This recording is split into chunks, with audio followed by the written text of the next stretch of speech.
Vous avez besoin d'un espace publicitaire pour faire connaître votre société ou vos produits? Seul Guérit TV Monde peut vous satisfaire.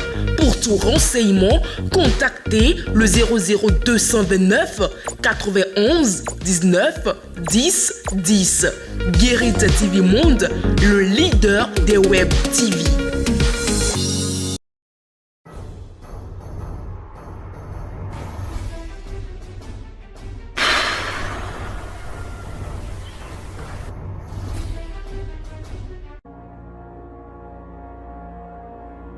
Nouvelle semaine et nous sommes toujours en votre compagnie. Mesdames et messieurs, bonjour et merci de toujours nous préférer. Dans la première rubrique de votre émission Tour d'Horizon, découvrons quelques titres des journaux parus ce 14 août 2023. Fidèle internaute de Guérit TV Monde, bonjour. La revue des titres de ce lundi 14 août 2023 démarre avec le quotidien maison La Guérite. En manchette, il est écrit « Révélation des scandales de la République. Yaouédéou, c'est fini, point d'interrogation. Cancer du sein et du col de l'utérus. Un dépistage précoce à la clinique Saint-Nicolas jusqu'au 25 août. Opinion de Edmond Agniné. Vaincre l'adversité, clé de la liberté. Le potentiel, incursion des militaires sur la scène politique en Afrique de l'Ouest, coup d'État, cause d'un retard du développement. Le potentiel, vague de désertion au sein de la police républicaine, 61 flics radiés pour absence non justifiée. Série de frappes de l'OCRC à Ouida et à Lada ce week-end. 67 personnes interpellées, 21 testées positives à la cybercriminalité. Les 4 vérités, mairie de Porto Novo, le conseil municipal en session extraordinaire ce lundi. Absent aux épreuves orales et sportives, des admissibles au BPC 2023 invités au CG Djagankwevi mercredi. Bénin, le parquet d'Abomey-Calavi aux trousses des journaux et périodiques sans existence légale. Le matinal, désengorgement des morgues du département du Zou. Un ultimatum de 30 jours donné aux familles. À la une de Le Télégramme, on peut lire « Lutte contre l'escroquerie en ligne au Bénin ». Un colonel arrêté avec un groupe de 55 cybercriminels. Le Soleil, Bénin Info. Médias au Bénin. Les journaux fictifs qui pullulent les réseaux sociaux dans le viseur du procureur. Lutte contre la cybercriminalité au Bénin. Une bande de gaïmens dont un colonel arrêté. Le Béninois libéré, foncier au Bénin, le gouvernement clarifie les conditions et la procédure de délivrance de l'attestation de recasement. Forces de défense et de sécurité, le général Fructueux Gbagidi invite les forces armées à être sur le qui-vive. Retour maintenant au quotidien maison. Nomination de Gabriel Degbagny à la tête de la SB2E, vers un retour des nationaux à la tête des structures étatiques.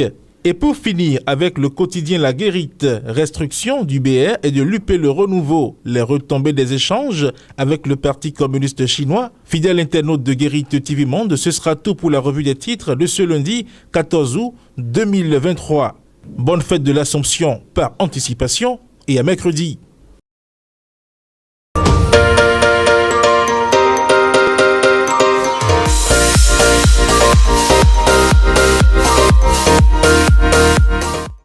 Et dans votre rubrique L'invité du jour, nous retrouvons Alice Aklogan qui nous parle des anomalies du sperme responsables de l'infertilité chez l'homme.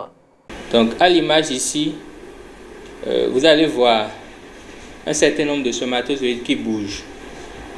Ils bougent dans tous les sens. Certes, il y a d'autres spermatozoïdes qui sont immobiles, mais l'essentiel c'est d'avoir de bons spermatozoïdes bien fléchants.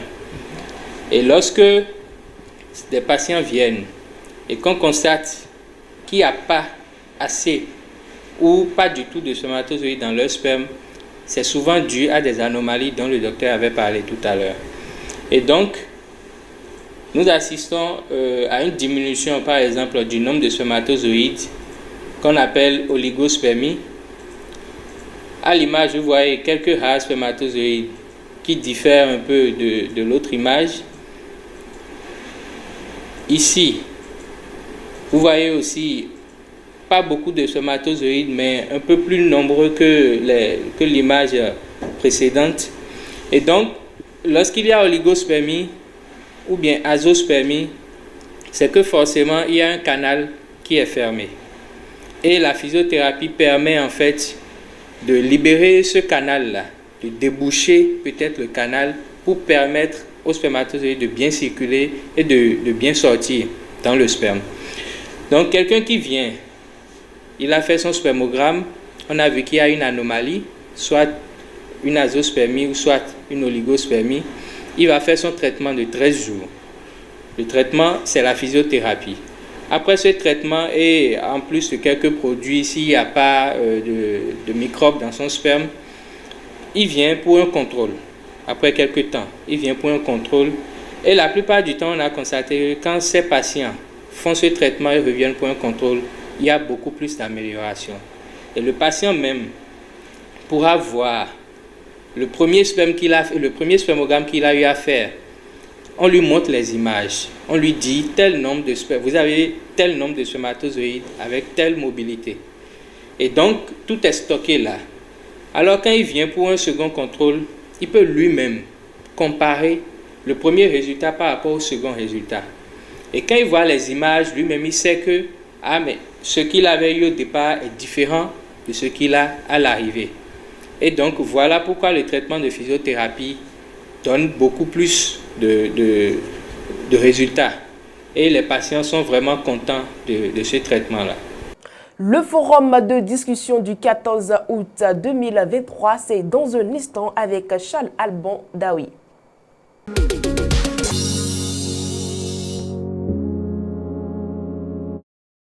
Il est déjà sur ce plateau, Charles Alban Daoui. Bonjour. Bonjour, Latifat Kawet. Cybercriminalité, la chasse continue au Bénin. Oui, on se rend compte que la chasse continue. On a pensé un instant que la lutte qui avait démarré il y a quelques mois allait s'estomper, mais on remarque que plus les jours passent, on se rend compte qu'il y a toujours de nouvelles personnes qui sont arrêtées et qui sont des présumés cybercriminels. On se rend compte que chaque jour qui passe, il y a des actions qui tentent donc à faire disparaître ces personnes-là qui utilisent la toile pour narquer non seulement les expatriés, mais également leurs compatriotes. Parce que là, aujourd'hui, quand on parle de cybercriminalité, il ne faut plus voir seulement des actions d'escroquerie en ligne à l'endroit des personnes qui se trouvent à l'étranger. Il se fait que oui, même sur notre territoire ici, il y a des personnes qui se font narquer par des cybercriminels, notamment dans, par exemple, le commerce en ligne. Vous savez, acheter des articles en ligne, ce n'est pas quelque chose qui date de maintenant. Dans les pays développés, ça se fait depuis des années. Et c'est des facilités qui sont offertes aujourd'hui par Internet. Il y a des gens qui gagnent bien leur vie en faisant ce commerce-là, mais aujourd'hui, il se fait que c'est une activité polluée donc, par la cybercriminalité et beaucoup de gens hésitent donc à faire confiance à ceux qui sont dans ce secteur d'activité-là. Donc du coup, la lutte, ça continue. On se rend compte que la structure qui a en charge de faire cette lutte n'a pas baissé les bras. Récemment, même ce week-end, on a vu des actions qui ont été menées dans les communes d'Alada, dans la commune de Huida, à Boïkion également, où des personnes ont été arrêtées et ensuite ont été écoutées. Il y a eu des personnes relâchées, mais des personnes également qui ont été retenues parce que des preuves d'exercice de la cybercriminalité ont été retrouvées sur eux. Donc du coup, je pense qu'il faut continuer quand même à apprécier cette lutte qui se mène là. Personne ne peut aller contre cela parce que la cybercriminalité pollue l'existence, comment dirais-je, des activités qui se font en ligne, qui se font sur Internet. Or, il y a des personnes qui honnêtement vivent de ces activités-là. Et donc, il est de bon ton qu'on puisse donc assainir un peu cet environnement-là en mettant la main sur ceux qui s'adonnent à ce genre d'activité-là. Charles Alban Daoui, avec la lutte acharnée menée contre la cybercriminalité, peut-on espérer un recul du phénomène? Bon, évidemment qu'on peut espérer un recul du phénomène. Il est sûr qu'avec toutes ces personnes qui sont arrêtées, on aura moins de cybercriminels actifs que par le passé. Et donc forcément, le phénomène va reculer. Reculer combien de temps? C'est cela qu'on ne peut pas dire parce que, vous savez, la cybercriminalité, c'est un peu comme le commerce de la drogue qui existe depuis des années. C'est un peu comme le vol qui existe depuis des années. Il est vrai que les actions sont menées, et ces activités continuent d'exister. Seulement qu'en termes d'ampleur, on pourrait noter donc, une diminution de l'ampleur de ce phénomène-là, notamment par exemple au Bénin qui, entre-temps, est devenue pratiquement une plaque tournante donc, de la cybercriminalité. Et heureusement que cette lutte-là ne se mène pas seulement au Bénin, c'est dans la sous-région que ça se mène. Donc du coup, il y aura forcément un recul de l'activité, même s'il n'y a pas une disparition totale. On n'aura plus beaucoup de cybercriminels actifs parce qu'ils auront été arrêtés et condamnés à des peines donc, de prison. Ils seraient donc en train de séjourner dans les prisons. Oui, donc, il y aura un recul. Pour combien de temps, on ne saurait le dire.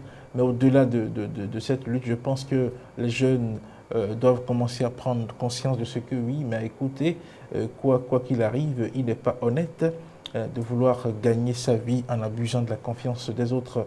Il faut manger la sueur de son front. Et quand on dit manger la sueur de son front, ce n'est pas de tromper l'autre pour prendre ce qu'il a.